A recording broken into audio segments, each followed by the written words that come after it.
Praise the lord. ప్రసంగినైన నేను యెరూషలేమునందు ఇశ్రాయేలీయుల మీద రాజుగా నుంటిని. ఆకాశం క్రింద జరుగుచున్న వాటన్నింటినీ జ్ఞానం చేత విచారించి గ్రహించుటకు నా మనసు నిలిపితిని. వారు దీని చేత అభ్యాసము నొందవలెనని దేవుడు మానవులకు ఏర్పాటు చేసిన ప్రయాసము బహుకఠినమైనది. సూర్యుని క్రింద జరుగుచున్న వాటన్నింటినీ నేను చూచితిని. అవన్నీ వ్యర్థములే, అవి ఒకడు గాలికై ప్రయాసపడినట్టున్నవి.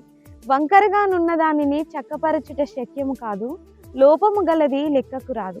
యెరూషలేమునందు నాకు ముందుగా నున్న వారందరికంటే నేను చాలా ఎక్కువగా జ్ఞానము సంపాదించితిననియు, జ్ఞానము విద్యను నేను పూర్ణముగా అభ్యాసించితిననియు నా మనస్సులో నేను అనుకుంటుని.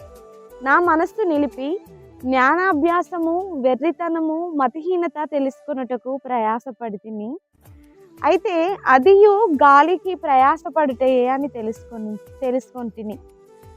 విస్తారమైన జ్ఞాన అభ్యాసము చేత విస్తారమైన దుఃఖము కలుగును. అధిక విద్యను సంపాదించిన వానికి అధిక శోకము కలుగును. ప్రసంగి 1వ అధ్యాయము 12 నుండి 18 వచనములు. ఇట్టి వాక్యాలన్నీ పరిశుద్ధ గ్రంథంలో వ్రాయబడి ఉన్నవి. Thank you.